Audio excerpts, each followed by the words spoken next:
ਧੰਨ ਵਾਹਿਗੁਰੂ ਜੀਓ।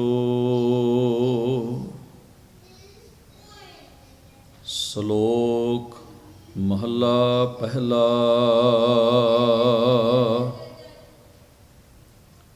ਹਉ ਵਿੱਚ ਆਇਆ ਹਉ ਵਿੱਚ ਗਿਆ,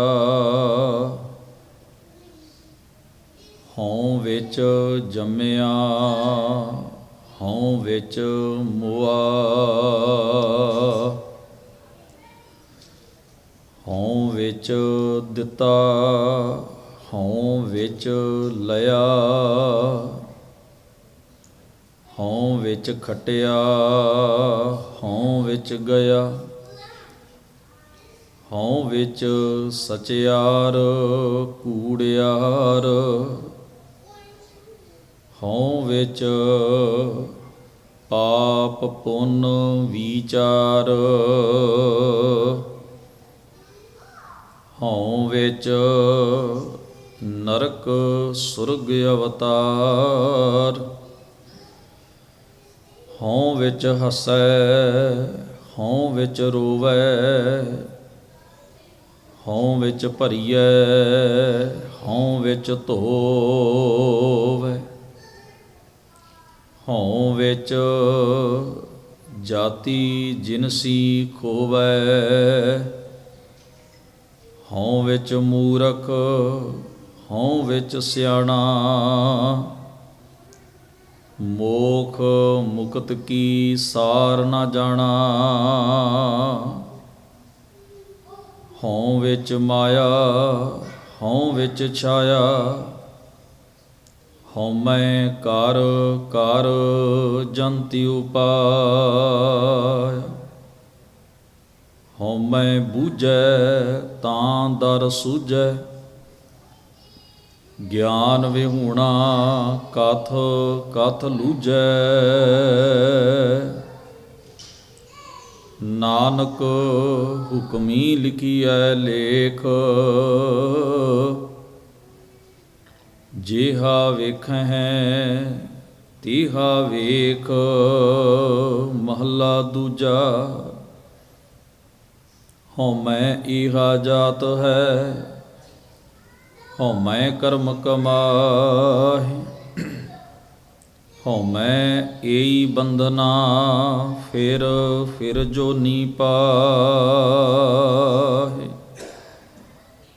ਹਉਮੈ ਕਿੱਥੋਂ ਉਪਜੈ ਕਿਤ ਸੰਜਮ ਇਹ ਜਾਇ, ਹਉਮੈ ਇਹੋ ਹੁਕਮ ਹੈ ਪਇਐ ਕਿਰਤ ਫਿਰਾਹਿ, ਹਉਮੈ ਦੀਰਘ ਰੋਗ ਹੈ ਦਾਰੂ ਭੀ ਇਸ ਮਾਹਿ, ਕਿਰਪਾ ਕਰੀ ਜੇ ਆਪਣੀ ਤਾਂ ਗੁਰ ਕਾ ਸ਼ਬਦ ਕਮਾਹਿ, ਨਾਨਕ ਕਹੈ ਸੁਣਹੁ ਜਨਹੁ ਇਤ ਸੰਜਮ ਦੁਖ ਜਾਹਿ, ਨਾਨਕ ਕਹੈ ਸੁਣਹੁ ਜਨਹੁ ਇਤ ਸੰਜਮ ਦੁਖ ਜਾਇ।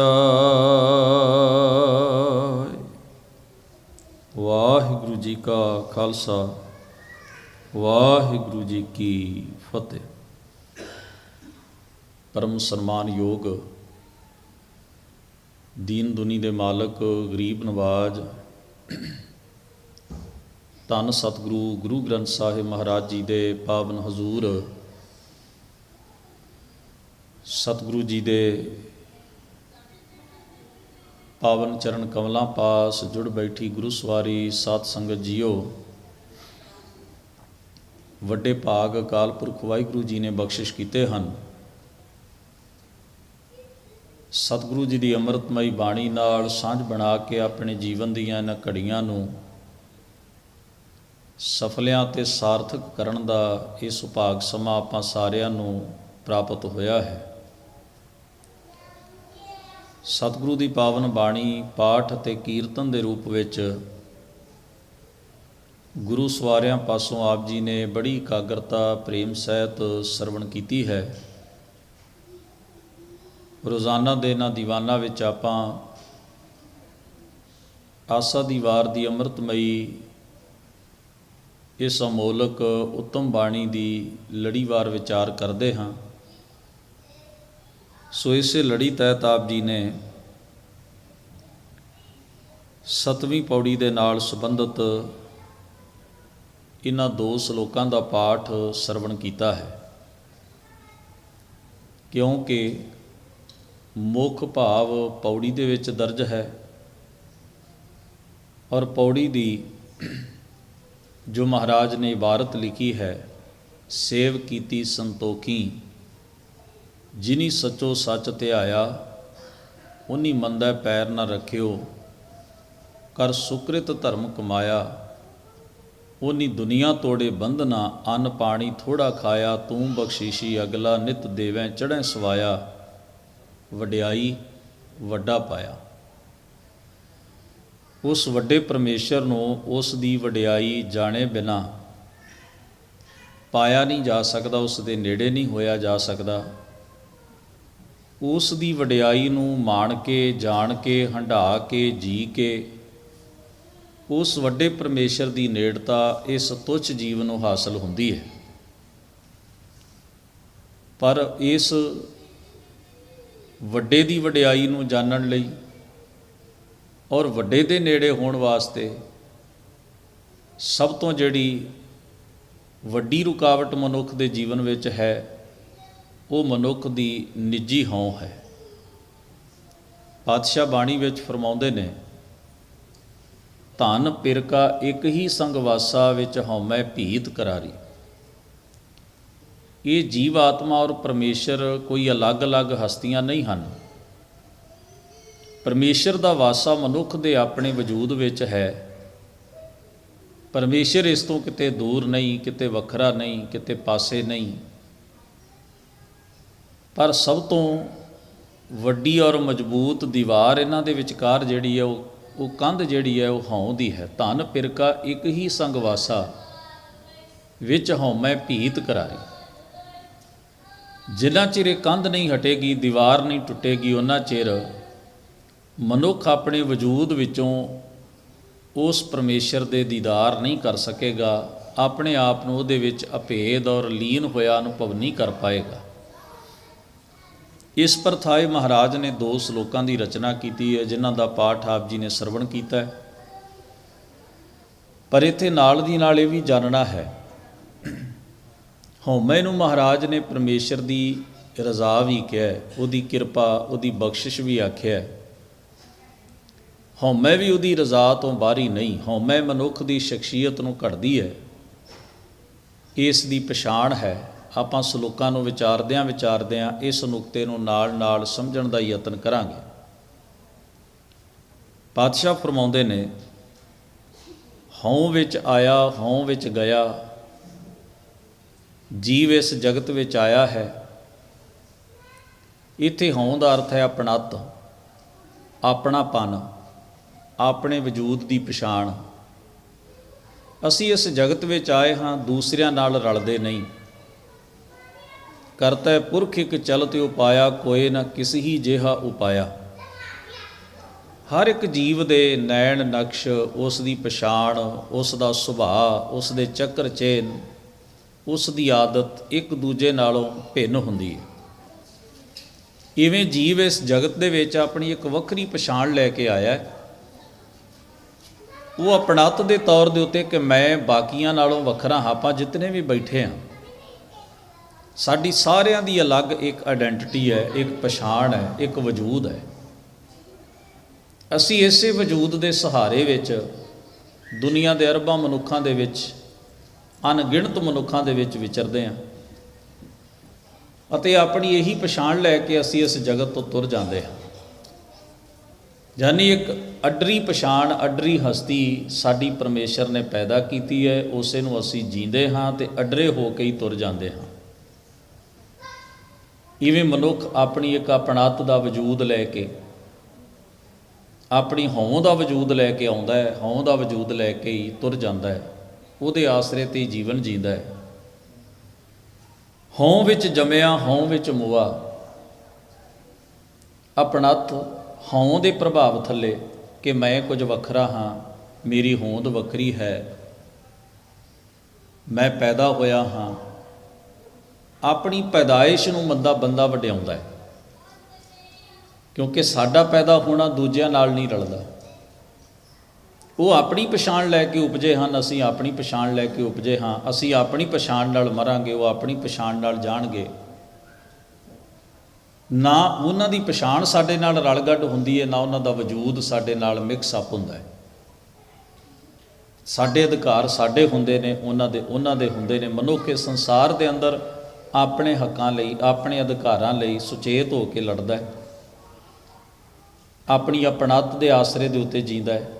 वरना मनुख नूं जे अपणत दी सोझी ना होवे ते वो किहो जिहा होवे, जरा सोच के वेखो। अगर जितने आपां मनुख बैठे हाँ, सानू कोई पुछे तुसी कौन हो, असीं दस नहीं सकांगे। जदों तुसी कौन हो पुछदे हो तां तुसी उस मनुख दी हों वाली सुर उत्ते उंगल रखदे हो। फिर वो जिहड़ा जवाब दिंदा है वो अपनी अपणत, अपने वजूद दी हों बयान करन वास्ते दैन, मैं आ हाँ, ये मेरी पछाण है। फिर हजूर कहिंदे हों विच दिता, हों विच लिया, हों विच खट्टिया, हों विच गया। असीं अपने हत्थों किसी नूं कुछ दिंदे हाँ तो ये समझ के कि मैं दे रहा, और किसी नूं दे रहा, मैं एक अलग हो गया, वो एक अलग हो गया। जो अपने हथों किसी के कोलों लै रहे हाँ, वो ये समझ के कि मैं ये चीज़ प्राप्त करने वाला हाँ, तो वो बंदा मैनू ये वस्तु देण वाला है। दो आइडेंटिटियां बन गई, दो पछाणा, दो वजूद आपों सामने खड़े हो गए। सतगुरु कहते ने जो कुछ असी खटिया है तो जो कुछ साडे कोलों गवाचिया है, मैं ये खटिया, मैं ये कमाया, मेरे कोल ये है, वो जदों मैं मेरा दा बार बार ख्याल साडे अंदर उपजदा है, वो साडी अपनी परसनैलिटी दी दस पाउंदा है भी असी कुछ हाँ, साडा अपना कोई वजूद है, साडी अपनी कोई आइडेंटिटी पछाण है, असी कुछ सिरजे गए हाँ वखरे तौर दे उत्ते। कुदरत विच कितने जीव ने,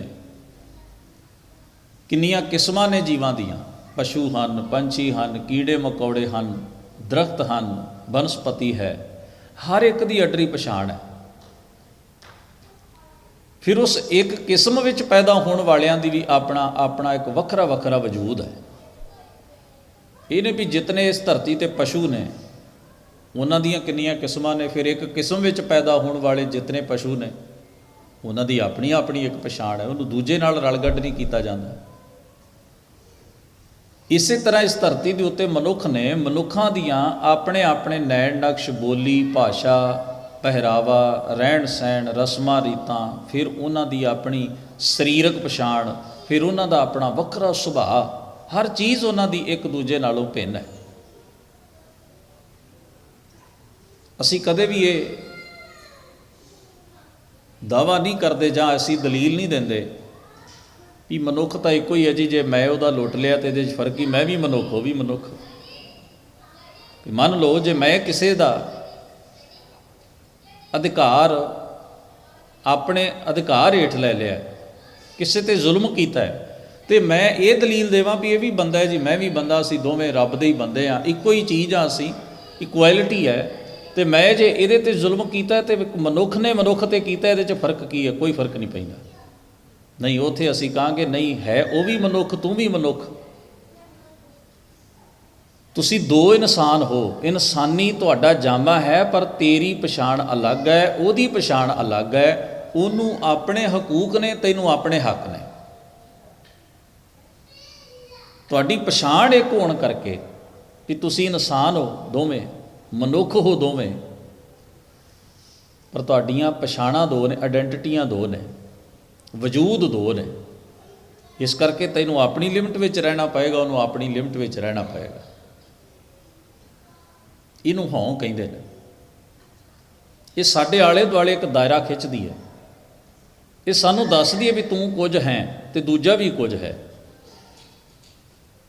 समस्या उदों क्रिएट हुंदी है जदों दोनों की हों आपस में टकरा जाती। वो कहना मेरा वजूद ही रहेगा, दूजा कहना नहीं मेरा ही रहेगा, उत्थे समस्या है। अगर वो दोवें अपने अपने वजूद को प्यार करके अपनी लिमिट में जींदे ने, कोई समस्या नहीं। पर जदों एक दूजे नाल टकराउंदी है दोनों की हों, ਕਹਿੰਦੇ ਨੇ ਜੰਗਲ ਵਿੱਚ ਅੱਗ ਉਦੋਂ ਲੱਗਦੀ ਹੈ ਜਦੋਂ ਦੋ ਵਾਂਸ ਆਪਸ ਵਿੱਚ ਖਹਿ ਜਾਂਦੇ ਨੇ। ਚੰਗਿਆੜੀ ਡਿੱਗਦੀ ਹੈ ਜ਼ਮੀਨ ਉੱਤੇ, ਸੁੱਕੇ ਪੱਤੇ ਅੱਗ ਫੜ ਲੈਂਦੇ ਨੇ ਅਤੇ ਮੀਲਾਂ ਦਾ ਜੰਗਲ ਸੜ ਕੇ ਸੁਆਹ ਹੋ ਜਾਂਦਾ। ਉਹਨੂੰ ਦਾਵਾ ਅਗਨੀ ਕਹਿੰਦੇ, ਜਿਹੜੀ ਜੰਗਲ 'ਚ ਅੱਗ ਲੱਗਦੀ ਉਹਨੂੰ ਦਾਵਾ ਅਗਨ ਕਹਿੰਦੇ ਨੇ। ਇਸੇ ਤਰ੍ਹਾਂ ਹੀ ਸਮਾਜ ਹੋਵੇ, ਮਜ਼ਹਬ ਦਾ ਸੰਸਾਰ ਹੋਵੇ, ਪੋਲੀਟਿਕਸ ਹੋਵੇ, ਕੋਈ ਵੀ ਦਾਇਰਾ ਖੇਤਰ ਹੋਵੇ ਸੰਸਾਰ ਦਾ, ਉਹਦੇ ਵਿੱਚ ਉਦੋਂ ਤਬਾਹੀ ਉਪਜਦੀ ਹੈ ਜਦੋਂ ਦੋ ਮਨੁੱਖਾਂ ਦੀ ਹਉ ਆਪਸ ਵਿੱਚ ਟਕਰਾ ਜਾਂਦੀ ਹੈ। ਇੱਕ ਮਨੁੱਖ ਚਾਹੁੰਦਾ ਹੈ ਮੇਰੀ ਹੀ ਆਇਡੈਂਟੀਟੀ ਹੈ, ਦੂਜੇ ਦੀ ਮਾਈਨਰ ਹੈ। ਦੂਜਾ ਕਹਿੰਦਾ ਮੈਂ ਤੇਰੇ ਨਾਲੋਂ ਕਿਵੇਂ ਘੱਟ ਹੋ ਸਕਦਾ। ਜਦੋਂ ਦੋਵੇਂ ਆਪਣੀ ਆਪਣੀ ਆਇਡੈਂਟੀਟੀ ਦਾ ਜ਼ੋਰ ਵਧਾ ਲੈਂਦੇ ਨੇ ਅਤੇ ਦੂਜੇ ਦੀ ਪਛਾਣ ਨੂੰ ਦੱਬ ਲੈਂਦੇ ਨੇ, ਉਦੋਂ ਸਮੱਸਿਆ ਖੜੀ ਹੋ ਜਾਂਦੀ ਹੈ। ਆਪਣੇ ਨਾਲ ਜਦੋਂ ਬੰਦਾ ਦੂਜੇ ਦੇ ਵਜੂਦ ਨੂੰ ਵੀ ਮੰਨ ਕੇ ਚੱਲੇ ਵੀ ਉਹ ਵੀ ਹੈ ਮੈਂ ਵੀ ਹਾਂ, ਅਸੀਂ ਦੋਵੇਂ ਸਫ਼ਰ ਵਿੱਚ ਹਾਂ, ਉਹਦੇ ਆਪਣੇ ਹੱਕ ਨੇ, ਮੇਰੇ ਆਪਣੇ ਹੱਕ ਨੇ, ਅਸੀਂ ਇਸ ਤਰ੍ਹਾਂ ਵਰਤੀਏ ਵੀ ਉਹਦਾ ਵੀ ਸਨਮਾਨ ਰਹੇ ਅਤੇ ਮੇਰਾ ਵੀ ਰਹੇ, ਉਹ ਵੀ ਆਪਣੇ ਦਾਇਰੇ ਵਿੱਚ ਤੁਰਿਆ ਚੱਲੇ, ਮੈਂ ਵੀ ਆਪਣੇ ਦਾਇਰੇ ਵਿੱਚ ਆਪਣਾ ਸਫ਼ਰ ਪੂਰਾ ਕਰਾਂ। ਇਹ ਤਾਂ ਸਮਝ ਦੀ ਗੱਲ ਹੈ, ਵਿਵੇਕ ਦੀ ਗੱਲ ਹੈ। ਪਰ ਉਲਝਣ ਉਦੋਂ ਖੜੀ ਹੋਏਗੀ ਜਦੋਂ ਮੈਂ ਆਪਣੇ ਦਾਇਰੇ ਵਿੱਚ ਉਹਨੂੰ ਸਮੇਟਣ ਦੀ ਕੋਸ਼ਿਸ਼ ਕਰਾਂਗਾ। ਸਾਹਿਬ ਸਤਿਗੁਰੂ ਕਹਿੰਦੇ ਨੇ, ਹਉ ਵਿੱਚ ਸਚਿਆਰ ਕੂੜਿਆਰ, ਕੈਸਾ ਉੱਤਮ ਵਿਚਾਰ ਮਹਾਰਾਜ ਨੇ ਦਿੱਤਾ ਹੈ। ਸਚਿਆਰ, ਸੱਚ ਦਾ ਪ੍ਰਕਾਸ਼ ਅੰਦਰ ਹੋ ਜਾਏ, ਸੱਚਾ ਬਣ ਜਾਏ ਮਨੁੱਖ, ਇਹ ਵੀ ਅਪਣੱਤ ਕਰਕੇ ਹੁੰਦਾ ਵੀ ਮੈਂ ਉਸ ਪਰਮੇਸ਼ਰ ਦਾ ਅੰਸ਼ ਹਾਂ, ਮੈਨੂੰ ਇਹ ਨੇਕ ਅਮਲ ਕਰਨੇ ਚਾਹੀਦੇ ਹਨ। ਇਸ ਭਾਵ ਨਾਲ ਹੀ ਮਨੁੱਖ ਕਿਸੇ ਬੰਦੇ ਨੂੰ ਕਹੋ ਜਿਹੜਾ ਨੇਕ ਅਮਲ ਕਰਦਾ ਵੀ ਤੂੰ ਇਹ ਨੇਕ ਅਮਲ, ਉਹ ਕਹਿੰਦਾ ਮੇਰਾ ਫਰਜ਼ ਹੈ। ਉਹ ਜਦੋਂ ਮੇਰਾ ਫਰਜ਼ ਕਹਿੰਦਾ ਤੇ ਉਹ ਆਪਣੇ ਬਾਰੇ ਗੱਲ ਕਰ, ਮੇਰਾ ਫਰਜ਼, ਮੈਨੂੰ ਇਸ ਤਰ੍ਹਾਂ ਕਰਨਾ ਚਾਹੀਦਾ, ਉਹ ਮੈਨੂੰ ਅਪਣੱਤ ਦਾ ਭਾਵ ਹੀ ਹੈ, ਹੋਰ ਇਹ ਕੀ ਹੈ। ਮੈਂ ਮੇਰੀ ਦਾ ਭਾਵ ਜਿਹੜਾ ਉਹ ਕਿਹਨੂੰ ਕਹਿ ਰਿਹਾ, ਮੇਰਾ ਫਰਜ਼ ਹੈ, ਮੇਰੀ ਡਿਊਟੀ ਹੈ, ਮੇਰਾ ਧਰਮ ਹੈ, ਮੇਰਾ ਕਰਮ ਹੈ, ਮੈਨੂੰ ਇਹ ਕਰਨਾ ਚਾਹੀਦਾ, ਮੈਂ ਇਸ ਕਰਕੇ ਚੰਗਾ ਕੰਮ ਕਰਦਾ। ਉਹ ਮੈਂ, ਮੇਰੀ, ਮੈਨੂੰ, ਮੇਰਾ ਇਹ ਸ਼ਬਦ ਜਦੋਂ ਯੂਜ਼ ਕਰਦਾ ਹੈ, ਵਰਤੋਂ 'ਚ ਲਿਆਉਂਦਾ ਹੈ, ਤਾਂ ਉਹ ਆਪਣੀ ਆਇਡੈਂਟੀਟੀ ਬਾਰੇ ਗੱਲ ਕਰਦਾ, ਆਪਣੇ ਵਜੂਦ ਬਾਰੇ ਗੱਲ ਕਰਦਾ। ਪਰ ਉਹ ਆਪਣੇ ਵਜੂਦ ਨੂੰ ਭਲੇ ਲਈ ਵਰਤਦਾ ਵੀ ਮੈਂ ਹਾਂ ਕੁਝ ਅਤੇ ਮੇਰਾ ਫਰਜ਼ ਬਣਦਾ ਵੀ ਮੈਂ ਆਹ ਕੰਮ ਕਰਾਂ, ਤਾਂ ਉਹ ਸਚਿਆਰਾ ਹੋ ਜਾਂਦਾ, ਚੰਗਾ ਬਣ ਜਾਂਦਾ। ਹੁਣ ਉਹ ਵੀ ਅਪਣੱਤ ਦੇ ਭਾਵ ਵਿੱਚੋਂ ਹੀ ਚੰਗਾ ਕੰਮ ਕਰਕੇ ਅਤੇ ਨੇਕ ਬਣ ਜਾਂਦਾ। ਦੂਜਾ ਅਪਣੱਤ ਦੇ ਭਾਵ ਵਿੱਚ ਵਿਗਾੜ, ਮੇਰੀ ਮਰਜ਼ੀ, ਮੈਨੂੰ ਕੋਈ ਸਮਝਾਉਣ ਵਾਲਾ ਕੌਣ, ਮੈਂ ਜਿਵੇਂ ਚਾਹਾਂ ਕਰਾਂ, ਤੁਸੀਂ ਕੌਣ। ਹੁਣ ਉਹ ਕੂੜਿਆਰ ਵੀ ਬਣਦਾ ਅਤੇ ਆਪਣੀ ਅਪਣੱਤ ਦੇ ਭਾਵ ਨਾਲ ਬਣਦਾ। ਹਉ ਵਿੱਚ ਸਚਿਆਰ, ਹਉ ਵਿੱਚ ਕੂੜਿਆਰ। ਇੱਕ ਨੇ ਉਹਨੂੰ ਨੈਗੇਟਿਵ ਤਰੀਕੇ ਨਾਲ ਵਰਤਿਆ, ਦੂਜੇ ਨੇ ਉਹਨੂੰ ਪੋਜ਼ਿਟਿਵ ਤਰੀਕੇ ਨਾਲ ਵਰਤਿਆ। ਹੁਣ ਹੈ ਦੋਨਾਂ ਦੇ ਅੰਦਰ ਭਾਵ ਅਪਣੱਤ ਦਾ ਵਜੂਦ, ਮੈਂ ਮੇਰੀ ਦਾ ਹੀ ਕੰਮ ਕਰ ਰਿਹਾ, ਪਰ ਦੋਵਾਂ ਦੇ ਰਸਤੇ ਅਲੱਗ-ਅਲੱਗ ਹੋ ਗਏ। ਇੱਕ ਨੇ ਹਉ ਨੂੰ ਇਹ ਸਮਝਿਆ ਵੀ ਮੇਰੀ ਮਰਜ਼ੀ, ਮੈਨੂੰ ਕੋ ਮੱਤ ਦੇਣ ਵਾਲਾ ਕੌਣ ਹੈ, ਮੈਂ ਜਿਹੇ ਚਾਹਾਂ ਕਰਾਂ। ਦੂਜਾ ਕਹਿੰਦਾ ਨਹੀਂ, ਮੈਨੂੰ ਤੁਸੀਂ ਦੱਸੋ, ਮੇਰੀ ਸਮਝ ਵਿੱਚ ਆ ਗੱਲ ਆਏ ਅਤੇ ਮੈਂ ਇਹ ਨੇਕ ਅਮਲ ਕਰਨਾ ਚਾਹੁੰਦਾ। ਹੁਣ ਸ਼ਬਦ ਉਹ ਵੀ ਮੈਂ ਤੋਂ ਬਿਨਾਂ ਦੂਜਾ ਨਹੀਂ ਵਰਤੇਗਾ, ਪਰ ਦੋਵਾਂ ਦੇ ਰਸਤੇ ਕਿੰਨੇ ਭਿੰਨ ਭਿੰਨ ਨੇ, ਅਲੱਗ-ਅਲੱਗ ਨੇ। ਫਿਰ ਮਹਾਰਾਜ ਕਹਿੰਦੇ ਨੇ, ਹਉ ਵਿੱਚ ਪਾਪ ਪੁੰਨ ਵਿਚਾਰ, ਹਉ ਵਿੱਚ ਨਰਕ ਸੁਰਗ ਅਵਤਾਰ। ਹਉ ਦੇ ਵਿੱਚ ਹੀ ਮਨੁੱਖ ਪਾਪ ਦੀ ਔਰ ਪੁੰਨ ਦੀ ਵਿਚਾਰ ਕਰਦਾ ਹੈ। ਆਹ ਕਰਮ ਮਾੜਾ ਹੈ, ਆਹ ਕਰਮ ਚੰਗਾ ਹੈ, ਆਹ ਕਰਮ ਭਲਾ ਹੈ, ਆਹ ਕਰਮ ਨਖਿੱਧ ਹੈ, ਆਹ ਕਰਮ ਮੈਂ ਕਰਾਂ ਤੇ ਮੈਂ ਭਲਾ ਹੋ ਜਾਵਾਂਗਾ, ਆਹ ਕਰਮ ਕਰਾਂ ਤੇ ਮੈਂ ਨਖਿੱਧ ਸਾਬਤ ਹੋਵਾਂਗਾ, ਇਸ ਕਰਕੇ ਮੈਨੂੰ ਆਹ ਕੰਮ ਨਹੀਂ ਕਰਨਾ ਚਾਹੀਦਾ, ਮੈਨੂੰ ਆਹ ਕੰਮ ਛੱਡ ਦੇਣਾ ਚਾਹੀਦਾ। ਭਲੇ ਦੀ ਬੁਰੇ ਦੀ ਵਿਚਾਰ, ਜਿਹੜਾ ਖਿਆਲ ਉਪਜਦਾ ਹੈ ਅੰਦਰ, ਉਹ ਅਪਣੱਤ ਵਿੱਚੋਂ ਹੀ ਉਪਜਦਾ ਹੈ। ਫਿਰ ਆਪਣੇ ਉਸ ਭਲੇ ਔਰ ਬੁਰੇ ਖਿਆਲਾਂ ਕਰਕੇ ਹੀ ਮਨੁੱਖ ਕੋਈ ਵਿਕਾਰਾਂ ਦੇ ਨਰਕ ਵਿੱਚ ਬਾਰ-ਬਾਰ ਪੈਂਦਾ ਅਤੇ ਕੋਈ ਗੁਣਾਂ ਦੇ ਸਵਰਗ ਵਿੱਚ ਬਾਰ-ਬਾਰ ਡਿੱਗਦਾ ਹੈ। ਭਾਵ ਉਹਨਾਂ ਦਾ ਆਪਣਾ ਮਾਈਂਡ ਸੈੱਟ ਵੀ ਨਰਕ ਸਵਰਗ ਵਰਗਾ ਆਪਣੀ ਅਪਣੱਤ ਦੇ ਭਾਵ ਕਰਕੇ ਹੀ ਬਣਦਾ ਹੈ। ਇਹਨੂੰ ਅੱਗੇ ਜਾ ਕੇ ਮਹਾਰਾਜ ਬਿਆਨ ਕਰਦੇ ਨੇ, ਹਉ ਵਿੱਚ ਹੱਸੈ, ਹਉ ਵਿੱਚ ਰੋਵੈ, ਹਉ ਵਿੱਚ ਭਰੀਐ, ਹਉ ਵਿੱਚ ਧੋਵੈ। ਆਪਣੀ ਹਉ ਆਪਣਤ ਦੇ ਖਿਆਲ ਵਿੱਚ ਹੀ ਮਨੁੱਖ ਖੁਸ਼ ਰਹਿੰਦਾ ਹੈ ਤੇ ਜਾਂ ਸਾਰੀ ਉਮਰ ਰੋਣੇ ਰੋਂਦਾ ਹੈ। ਮੈਂ ਇਹ ਨਹੀਂ ਹਾਂ, ਮੈਂ ਇਹ ਨਹੀਂ ਹਾਂ, ਮੇਰੇ ਕੋਲ ਆਹ ਨਹੀਂ ਹੈ, ਮੈਨੂੰ ਆਹ ਨਹੀਂ ਮਿਲਿਆ, ਮੇਰੇ ਕੋਲ ਇਸ ਤਰ੍ਹਾਂ ਨਹੀਂ ਹੋਇਆ, ਮੇਰੀ ਇਵੇਂ ਨਹੀਂ ਸੁਣੀ। ਉਹ ਸਦਾ ਹੀ ਇਸ ਤਰ੍ਹਾਂ ਇਸ ਭਾਵ ਵਿੱਚ ਰਹਿ ਕੇ ਰੋਣੇ ਰੋਂਦਾ ਰਹਿੰਦਾ। ਆਪਣੇ ਆਪ ਨੂੰ ਤੋਟੇ ਵਿੱਚ ਸਾਬਤ ਕਰਦਾ ਹੈ, ਮੇਰੇ ਕੋਲ ਘੱਟ ਹੈ, ਮੇਰਾ ਕੁਝ ਨਹੀਂ, ਮੇਰੇ ਕੋਲ ਆਹ ਨਹੀਂ, ਮੇਰੇ ਕੋਲ ਉਹ ਨਹੀਂ। ਦੂਜਾ ਪ੍ਰਸੰਨ ਰਹਿੰਦਾ, ਮੈਂ ਆਹ ਹਾਂ, ਮੇਰੇ ਕੋਲ ਆਹ ਕੁਝ ਹੈ, ਮੈਨੂੰ ਇਹ ਮਿਲ ਗਿਆ ਹੈ, ਮੇਰੇ ਕੋਲ ਇਹ ਦਾਤ ਹੈ। ਇੱਕ ਦੀ ਆਪਣਤ ਵਿੱਚ ਉਦਾਸੀ ਤੇ ਮਾਯੂਸੀ ਹੈ, ਦੂਜੇ ਦੀ ਆਪਣਤ ਵਿੱਚ ਪ੍ਰਸੰਨਤਾ ਤੇ ਖੇੜਾ ਹੈ। ਫਿਰ ਮਹਾਰਾਜ ਫਰਮਾਉਂਦੇ ਨੇ, ਹਉ ਵਿੱਚ ਭਰੀਐ, ਹਉ ਵਿੱਚ ਧੋਵੈ। ਹਉ ਦੇ ਵਿੱਚ ਆਪਣਤ ਕਰਕੇ ਹੀ ਮਨੁੱਖ ਆਪਣੇ ਆਪ ਨੂੰ ਪਾਪਾਂ ਨਾਲ, ਗੁਨਾਹਾਂ ਨਾਲ, ਮੰਦੇ ਅਮਲਾਂ ਨਾਲ ਲਬੇੜ ਲੈਂਦਾ, ਭਰ ਲੈਂਦਾ। ਫਿਰ ਉਹ ਮਹਿਸੂਸ ਕਰਦਾ ਵੀ ਮੇਰੇ ਵਜੂਦ ਉੱਤੇ ਬੋਝ ਹੈ, ਮੇਰੀ ਸੁਰਤ ਉੱਤੇ ਮੈਲ ਹੈ, ਮੇਰੇ ਮਨ ਵਿੱਚ ਪਾਪ ਹੈ, ਫਿਰ ਇਹਨੂੰ ਮੈਂ ਧੋ ਲਵਾਂ। ਜਾਨੀ ਚੰਗੇ ਤੇ ਮਾੜੇ ਪਾਸੇ, ਦੋਵੇਂ ਪਾਸੇ ਇੱਕੋ ਹੀ ਸ਼ਕਤੀ ਕੰਮ ਕਰ ਰਹੀ ਹੈ। ਹਉ ਵਿੱਚ ਜਾਤੀ ਜਿਰਸੀ ਖੋਵੈ। ਮਹਾਰਾਜ ਕਹਿੰਦੇ ਉਹ ਇਸੇ ਆਪਣਤ ਦੇ ਭਾਵ ਵਿੱਚ ਹੀ ਆਪਣੀਆਂ ਵੱਖਰੀਆਂ ਅੱਡਰੀਆਂ ਹਸਤੀਆਂ ਸਿਰਜਦਾ। ਫਿਰ ਮੇਰੀ ਆਹ ਬਰਾਦਰੀ, ਮੇਰੀ ਆਹ ਜਾਤ, ਮੈਂ ਆਹ, ਮੇਰਾ ਆਹ ਖਾਨਦਾਨ, ਮੇਰੀ ਇਹ ਕੁਲ, ਇਹੋ ਕੁਝ ਅਸੀਂ ਸਿਰਜਦੇ ਹਾਂ। ਮੈਂ ਇਹ ਹਾਂ, ਮੈਂ ਉਹ ਹਾਂ, ਮੈਂ ਇਸ ਤਰ੍ਹਾਂ ਹਾਂ, ਮੈਂ ਉਸ ਤਰ੍ਹਾਂ ਹਾਂ। ਇਸੇ ਦਾ ਸ਼ੋਰ ਸ਼ਰਾਬਾ ਮਨੁੱਖ ਕਰਦਾ ਔਰ ਆਪਣਾ ਆਪ ਨਿੱਜ ਖੋਂਦਾ ਜਾਂਦਾ, ਆਪਣਾ ਅਸਲ ਵਜੂਦ ਗਵਾਉਂਦਾ ਜਾਂਦਾ ਤੇ ਇੱਕ ਨਵੀਆਂ ਧਾਰਨਾਵਾਂ ਸਿਰਜਦਾ। ਮੈਂ ਇਹ ਨਹੀਂ ਪਛਾਣਦਾ। ਮਹਾਰਾਜ ਕਹਿੰਦੇ ਤੂੰ ਪਛਾਣ ਇਹ ਕਰ, ਸੁਨੋ ਰੇ ਤੂੰ ਕੌਣ ਕਹਾਂ ਤੇ ਆਇਓ, ਇਹ ਤੀ ਨਾ ਜਾਣੋ ਕਿ ਤੀਕ ਮੁੱਦਤ ਚਲਤੇ ਖਬਰ ਨਾ ਪਾਇਓ। ਮਨ ਤੂੰ ਜੋਤ ਸਰੂਪ ਹੈ, ਜੋ ਪਛਾਣਨਾ ਸੀ ਉਹ ਨਹੀਂ ਪਛਾਣਿਆ, ਤੂੰ ਤਾਂ ਇੱਕ ਵੱਖਰਾ ਹੀ ਥੜਾ ਬਣਾ ਕੇ ਬਹਿ ਗਿਆ। ਮੇਰੀ ਆ ਬਰਾਦਰੀ, ਮੇਰੀ ਆ ਜਾਤ, ਮੇਰੀ ਆ ਕੁਲ, ਮੇਰਾ ਖਾਨਦਾਨ, ਮੇਰੀ ਇਹ ਨਸਲ, ਇਹ ਤੇਰੀ ਅਸਲ ਪਛਾਣ ਨਹੀਂ। ਇੱਕ ਇਨਸਾਨ ਹੋਣ ਦੇ ਨਾਤੇ ਤੇਰਾ ਅਸਲ ਮੂਲ ਕੁਝ ਹੋਰ ਹੈ, ਜਿਸ ਨੂੰ ਤੂੰ ਪਛਾਣ ਨਹੀਂ ਰਿਹਾ। ਸਤਿਗੁਰੂ ਕਹਿੰਦੇ ਹਉ ਵਿੱਚ ਮੂਰਖ, ਹਉ ਵਿੱਚ ਸਿਆਣਾ, ਮੋਖ ਮੁਕਤ ਕੀ ਸਾਰ ਨਾ ਜਾਣਾ। ਇਸ ਆਪਣਤ ਦੇ ਭਾਵ ਹੇਠ ਹੀ ਇਹ ਮੂਰਖ ਜਾਂ ਸਿਆਣਾ ਬਣਦਾ ਹੈ।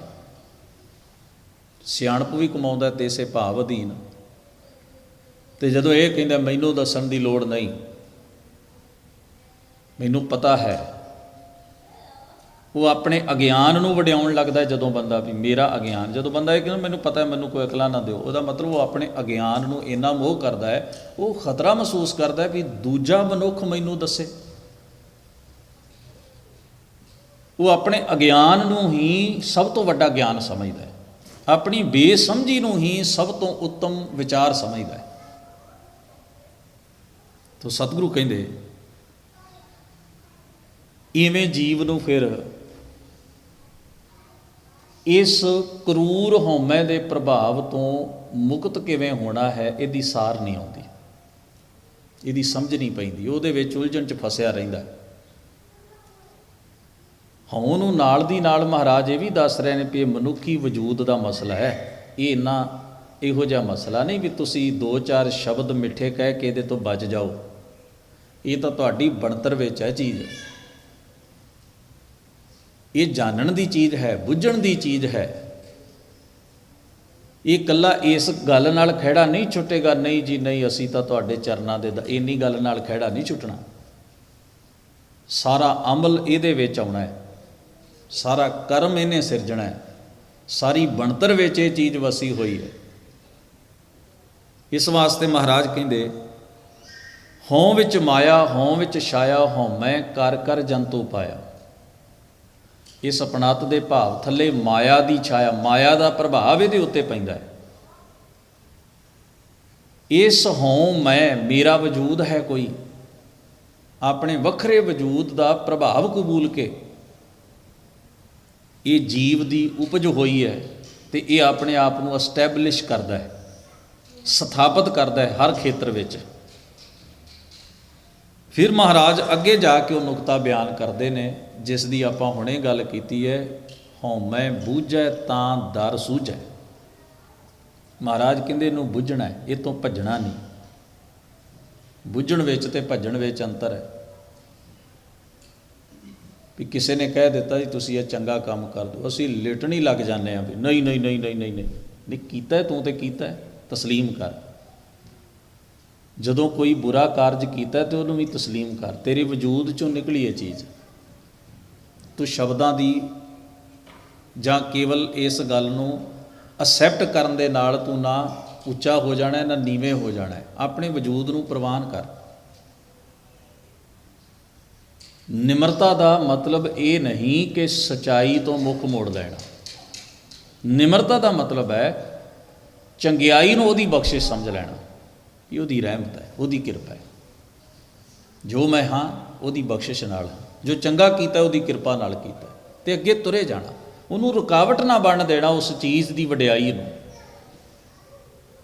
ਸਤਿਗੁਰੂ ਕਹਿੰਦੇ ਨੇ ਹਉਮੈ ਬੂਝੈ ਤਾਂ ਦਰ ਸੂਝੈ। ਉਸੇ ਨੂੰ ਪਰਮੇਸ਼ਰ ਦੇ ਦਰ ਦੀ ਖਬਰ ਹੋਏਗੀ, ਸਮਝ ਹੋਏਗੀ, ਸੋਝੀ ਆਏਗੀ ਮਾਲਕ ਦੇ ਰਾਹ ਦੀ, ਜਿਹੜਾ ਆਪਣੀ ਆਪਣਤ ਦੇ, ਆਪਣੇ ਵਜੂਦ ਦੇ ਭਾਵ ਨੂੰ ਬੁੱਝੇਗਾ ਵੀ ਮੇਰਾ ਇੱਕ ਵਜੂਦ ਪਰਮੇਸ਼ਰ ਨੇ ਜਿਹੜਾ ਸਿਰਜਿਆ ਇਹ ਆਪਣਤ ਦੇ ਸਾਰੇ ਤੇ ਖੜਾ ਹੈ।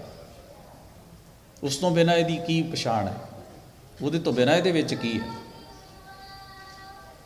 ਗਿਆਨ ਵਿਹੂਣਾ ਕਤ ਕਤ ਲੂਝੈ।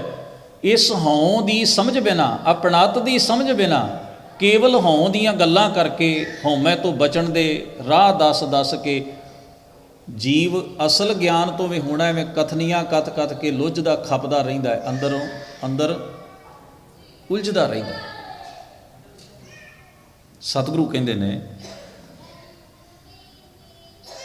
ਨਾਨਕ ਹੁਕਮੀ ਲਿਖੀਐ ਲੇਖ, ਜਿਹਾ ਵੇਖੈ ਤਿਹਾ ਵੇਖ। ਇਹ ਨਾਨਕ ਉਸ ਪਰਮੇਸ਼ਰ ਦੇ ਹੁਕਮ ਵਿੱਚ, ਉਹਦੇ ਰੱਬੀ ਨਿਆਂ ਤੇ ਰੱਬੀ ਕਾਨੂੰਨ ਮੁਤਾਬਕ ਹੀ ਮਨੁੱਖ ਦੇ ਸੰਸਕਾਰਾਂ ਦੇ ਲੇਖ ਲਿਖੇ ਜਾਂਦੇ ਨੇ। ਵਿਚਾਰ ਆਇਆ, ਸੁਭਾਅ ਬਣਿਆ, ਅਸੀਂ ਉਹੋ ਜਿਹੇ ਕਰਮ ਕੀਤਾ, ਕਰਮ ਬਾਰ-ਬਾਰ ਕੀਤਾ ਤੇ ਉਹ ਸੰਸਕਾਰ ਬਣ ਗਿਆ, ਸਾਡਾ ਇੱਕ ਵਜੂਦ ਖੜਾ ਹੋ ਗਿਆ। ਫਿਰ ਜਿਹਾ ਵੇਖੈ ਤਿਹਾ ਵੇਖ। ਜਿਹੋ ਜਿਹਾ ਸਾਡਾ ਦ੍ਰਿਸ਼ਟੀਕੋਣ ਬਣ ਜਾਂਦਾ, ਜਿਹੋ ਜਿਹਾ ਸਾਡੇ ਅੰਦਰ ਸਾਡਾ ਢਾਂਚਾ ਉਸਰ ਜਾਂਦਾ ਹੈ ਵਿਚਾਰਾਂ ਦੇ ਨਾਲ, ਖਿਆਲਾਂ ਦੇ ਨਾਲ, ਕਰਮ ਦੇ ਨਾਲ, ਸੁਭਾਅ ਦੇ ਨਾਲ, ਅਸੀਂ ਸੰਸਾਰ ਨੂੰ ਉਹੋ ਜਿਹਾ ਹੀ ਵੇਖਦੇ ਹਾਂ। ਉਦਾਹਰਣ ਹੈ, ਦੁਪਹਿਰ ਦੇ ਵੇਲੇ ਇੱਕ ਰੁੱਖ ਦੇ ਥੱਲੇ ਆ ਕੇ ਦੋ ਵਿਅਕਤੀ ਰੁਕੇ। ਇੱਕ ਫਲ ਵੇਚਣ ਵਾਲਾ ਸੀ ਤੇ ਦੂਜਾ ਫਰਨੀਚਰ ਵੇਚਣ ਵਾਲਾ। ਉਸ ਰੁੱਖ ਨੂੰ ਇੱਕ ਨੇ ਵੇਖਿਆ ਤੇ ਸੋਚਿਆ ਇਸ ਰੁੱਖ ਦੇ ਆਕਾਰ ਦੇ ਹਿਸਾਬ ਨਾਲ ਜੇ ਇਹਨੂੰ ਫਲ ਪਵੇ ਤੇ ਹਜ਼ਾਰਾਂ ਰੁਪਈਆਂ ਦੀ ਕਮਾਈ ਇੱਕ ਸੀਜ਼ਨ ਦੀ ਕਰ ਸਕਦਾ। ਦੂਜੇ ਨੇ ਉਹਨੂੰ ਉੱਤੋਂ ਲੈ ਕੇ ਥੱਲਿਓਂ ਤੱਕ ਵੇਖਿਆ, ਆਖਿਆ ਇੰਨਾ ਤਾਂ ਇਹਦੇ 'ਚੋਂ ਫਰਨੀਚਰ ਨਿਕਲ ਆਉਣਾ ਜੇ ਇਹਨੂੰ ਜੜੋਂ ਵੱਢ ਲਿਆ ਜਾਏ, ਤੇ ਇੰਨੇ ਕੁ ਹਜ਼ਾਰ ਦਾ ਤੇ ਇਹਦੇ 'ਚੋਂ ਬਾਲਣ ਹੀ ਨਿਕਲ ਆਉਣਾ ਹੈ। ਹੁਣ ਦੋ ਬੰਦੇ ਨੇ, ਇੱਕ ਦਰਖਤ ਹੈ, ਉਹਨੂੰ ਵੇਖਣ ਵਾਲਿਆਂ ਦੀ ਦ੍ਰਿਸ਼ਟੀ ਆਪਣੀ ਆਪਣੀ, ਕਿਉਂਕਿ ਉਹਨਾਂ ਦੇ ਆਪਣੇ ਅੰਦਰ ਦਾ ਸੰਸਾਰ ਹੈ, ਆਪਣੀ ਕਿਰਤ, ਆਪਣਾ ਕਰਮ ਹੈ। ਉਹ ਜਿਹੋ ਜਿਹਾ ਉਹਨਾਂ ਦਾ ਦ੍ਰਿਸ਼ਟੀਕੋਣ ਹੈ, ਉਹ ਦੂਜੀ ਚੀਜ਼ ਨੂੰ ਉਸੇ ਤਰੀਕੇ ਨਾਲ ਤੱਕਣਗੇ, ਵੇਖਣਗੇ।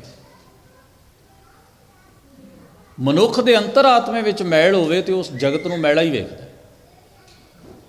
ਉਹਦੇ ਆਪਣੇ ਅੰਦਰ ਭਲਾਈ ਹੋਵੇ ਤੇ ਉਹ ਜਗਤ ਨੂੰ ਭਲੀ ਦ੍ਰਿਸ਼ਟੀ ਨਾਲ ਵੇਖਣ ਦਾ ਯਤਨ ਕਰਦਾ। ਉਹਦੇ ਲਈ ਰਸਤੇ ਬੜੇ ਖੁੱਲ੍ਹੇ ਹੁੰਦੇ ਨੇ। ਤੰਗ ਦਿਲ ਬੰਦੇ ਲਈ ਹਰ ਚੀਜ਼ ਤੰਗ ਹੈ।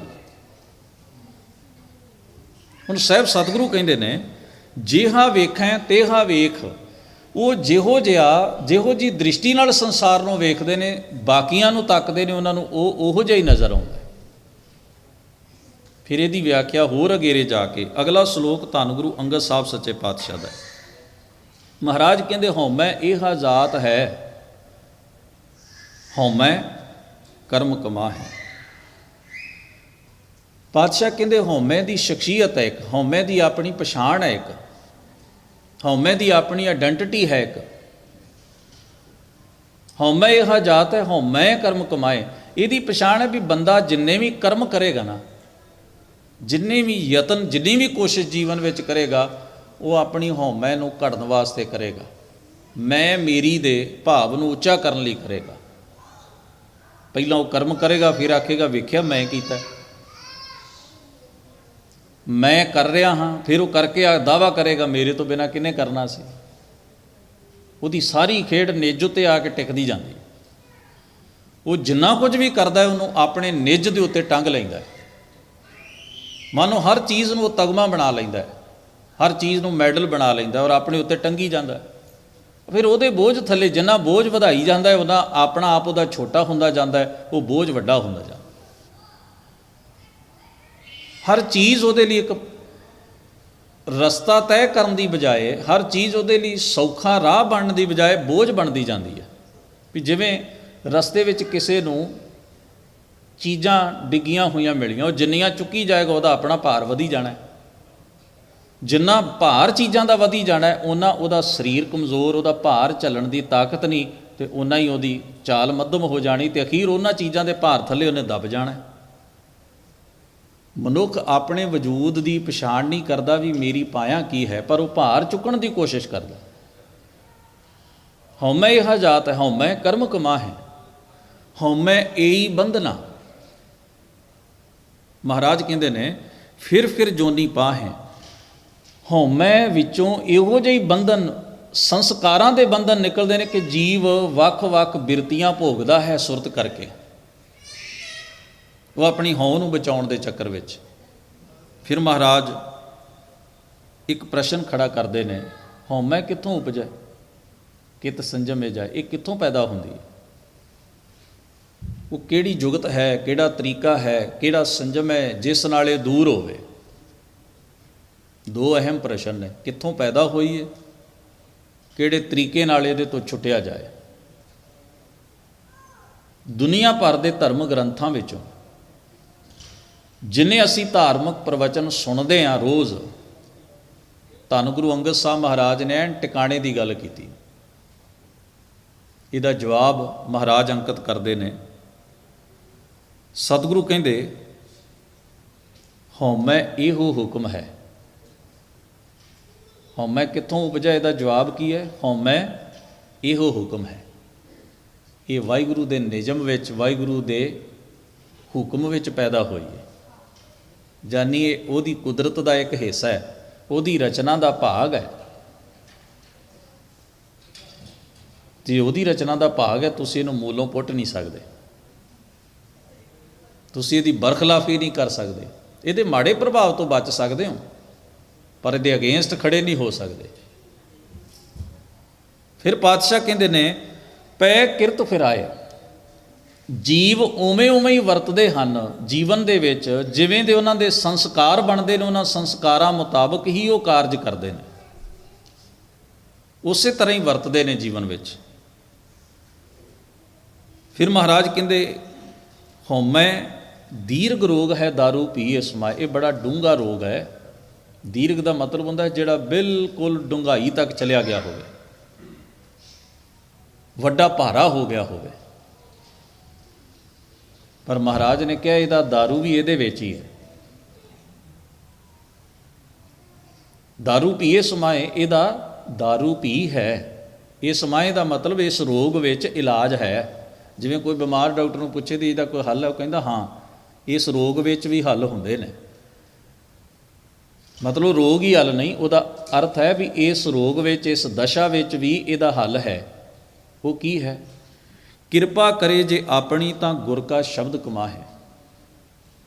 ਜਿਉ ਮਾਲਕ ਵਾਹਿਗੁਰੂ ਬਖਸ਼ਿਸ਼ ਕਰੇ, ਕਿਰਪਾ ਰਹਿਮਤ ਕਰੇ, ਤਾਂ ਜੀਵ ਜਦੋਂ ਆਪਣੀ ਹਉ ਤੋਂ ਖਹਿੜਾ ਛਡਾਉਣ ਲਈ ਗੁਰੂ ਸ਼ਬਦ ਦੀ ਕਮਾਈ ਕਰਦਾ ਹੈ, ਉਹਨੂੰ ਹਉ ਦਾ ਡੂੰਘਾ ਭਾਵ ਤਦ ਸਮਝ ਵਿੱਚ ਆਉਂਦਾ ਹੈ। ਉਹ ਫਿਰ ਸਮੁੰਦਰ ਦੀ ਗਹਿਰਾਈ ਵਿੱਚੋਂ ਮੋਤੀ ਲੱਭਣ ਵਾਲਾ ਖੋਜੀ ਤੇ ਬਣ ਜਾਂਦਾ। ਉਹ ਲਹਿਰਾਂ ਨਾਲ ਉਛਲਦਾ ਨਹੀਂ। ਉਹਨੂੰ ਸਮਝ ਆਉਂਦੀ ਹੈ ਵੀ ਹਉ ਪਰਮੇਸ਼ਰ ਦੀ ਰਚਨਾ ਹੈ, ਇਹ ਮੇਰੇ ਵਜੂਦ ਲਈ ਫਾਇਦੇਮੰਦ ਹੈ, ਇਹਦੇ ਸਹਾਰੇ ਦੇ ਉੱਤੇ ਹੀ ਮੈਂ ਨੇਕ ਅਮਲ ਕਰ ਸਕਦਾ, ਪਰ ਇਹਦੀਆਂ ਲਹਿਰਾਂ 'ਚ ਵਹਿ ਕੇ ਮੈਂ ਉਲਝਦਾ ਰਹਾਂਗਾ, ਖਪਦਾ ਰਹਾਂਗਾ। ਨਾਨਕ ਕਹੈ ਸੁਣੋ ਜਨੋ ਇਤ ਸੰਜਮ ਦੁੱਖ ਜਾਏ। ਸਤਿਗੁਰੂ ਕਹਿੰਦੇ ਨੇ ਹੇ ਜਨੋ, ਹੇ ਸਤ ਸੰਗੀਓ, ਮੇਰੇ ਇਸ ਬਚਨ ਨੂੰ ਗੌਰ ਔਰ ਧਿਆਨ ਨਾਲ ਸੁਣੋ। ਇਤ ਸੰਜਮ, ਸੰਜਮ ਦਾ ਮਤਲਬ ਹੈ ਤਰੀਕਾ, ਕਿਉਂਕਿ ਪੁੱਛਿਆ ਗਿਆ ਸੀ ਕਿਤ ਸੰਜਮੇ ਜਾਏ। ਮਹਾਰਾਜ ਨੇ ਜਵਾਬ ਦਿੱਤਾ ਇਤ ਸੰਜਮ ਦੁੱਖ ਜਾਏ। ਇਹ ਸੰਜਮ ਹੈ, ਗੁਰ ਕਾ ਸ਼ਬਦ ਕਮਾਹੇ। ਇਹੀ ਰਾਹ ਹੈ, ਇਹੀ ਜੁਗਤ ਹੈ। ਗੁਰੂ ਸ਼ਬਦ ਰਾਹੀਂ ਮਨੁੱਖ ਆਪਣੇ ਵਜੂਦ ਦੀ ਤਹਿ ਫੋਲਦਾ ਹੈ, ਆਪਣੇ ਔਰ ਪਰਮੇਸ਼ਰ ਦੇ ਸੰਬੰਧਾਂ ਨੂੰ ਜਾਣਦਾ ਹੈ। ਮਨ ਤੂੰ ਜੋਤ ਸਰੂਪ ਹੈ ਆਪਣਾ ਮੂਲ ਪਛਾਣ। ਫਿਰ ਉਹ ਹਉਮੈ ਦਾ ਪ੍ਰਭਾਵ ਕਿਵੇਂ ਪੈਂਦਾ ਹੈ, ਕਿਸ ਕਦਰ ਪੈਂਦਾ ਹੈ, ਕਿਵੇਂ ਮਨੁੱਖ ਨੂੰ ਭਟਕਾਉਂਦਾ ਹੈ, ਕਿਵੇਂ ਸਚਿਆਰਾ ਵੰਡ ਵਿੱਚ ਵੀ ਸਹਾਇਤਾ ਕਰਦਾ ਹੈ, ਇਹ ਸਾਰੀਆਂ ਗੰਢਾਂ ਫਿਰ ਮਨੁੱਖ ਦੇ ਅੰਦਰ ਉਲਝਣਾਂ ਜਿਹੜੀਆਂ ਨੇ ਮੁੱਕਦੀਆਂ ਨੇ। ਇਹ ਹੌਲੀ ਹੌਲੀ ਪਰਤਾਂ ਖੁੱਲ੍ਹਦੀਆਂ ਨੇ। ਫਿਰ ਉਹਦੇ ਅੰਦਰੋਂ ਉਹ ਸਾਰੇ ਦੁੱਖ ਦੂਰ ਹੋ ਜਾਂਦੇ ਨੇ ਜਿਹੜੇ ਹਉਮੈ ਦੇ ਬੁਰੇ ਪ੍ਰਭਾਵ ਸਦਕਾ ਉਹਦੇ ਉੱਤੇ ਪਏ ਹੁੰਦੇ ਨੇ। ਇਤ ਸੰਜਮ ਦੁੱਖ ਜਾਹੇ। ਇਹ ਤਕਨੀਕ ਇਸ ਜੁਗਤ ਨੂੰ ਵਰਤ ਕੇ ਹੀ ਉਹਦੇ ਦੁੱਖੜੇ ਦੂਰ ਹੋਣਗੇ। ਜਿੰਨਾ ਚਿਰ ਇਹਨੂੰ ਸਮਝੇਗਾ ਨਹੀਂ। ਦੋ ਅਹਿਮ ਬਚਨ ਮਹਾਰਾਜ ਨੇ ਕਹੇ ਨੇ। ਪਹਿਲੇ ਵਿੱਚ ਹਉਮੈ ਬੂਝੈ ਤਾਂ ਦਰ ਸੂਝੈ। ਤੇ ਇਸ ਸ਼ਲੋਕ ਵਿੱਚ ਗੁਰੂ ਅੰਗਦ ਸਾਹਿਬ ਮਹਾਰਾਜ ਨੇ ਕਿਹਾ ਇਤ ਸੰਜਮ ਦੁੱਖ ਜਾਹੇ। ਤੇ ਉਹ ਸੰਜਮ ਕੀ ਹੈ? ਕਿਰਪਾ ਕਰੇ ਜੇ ਆਪਣੀ ਤਾਂ ਗੁਰ ਕਾ ਸ਼ਬਦ ਕਮਾਹੇ। ਇਹਨਾਂ ਦੋਨਾਂ ਸ਼ਲੋਕਾਂ ਦਾ ਜੋ ਤਤ ਨਿਚੋੜ ਭਾਵ ਹੈ ਉਹ ਪੌੜੀ ਵਿੱਚ ਮਹਾਰਾਜ ਨੇ ਬਿਆਨ ਕੀਤਾ ਹੈ। ਅਗਲੇ ਸਮੇਂ ਵਿੱਚ ਉਸ ਨੂੰ ਵਿਚਾਰਨ ਦਾ ਯਤਨ ਕਰਾਂਗੇ। ਗੁਰੂ ਦੇਵ ਹੋਈਆਂ ਭੁੱਲਾਂ ਚੁੱਕਾਂ ਦੀ ਖਿਮਾ ਬਖਸ਼ਿਸ਼ ਕਰਨ। ਸਭਨਾਂ ਦਾ ਧੰਨਵਾਦ। ਅਦਬ ਸਹਿਤ ਗੁਰੂ ਫਤਿਹ ਨਾਲ ਸਾਂਝ ਬਣਾਈਏ। ਵਾਹਿਗੁਰੂ ਜੀ ਕਾ ਖਾਲਸਾ, ਵਾਹਿਗੁਰੂ ਜੀ ਕੀ ਫਤਿਹ।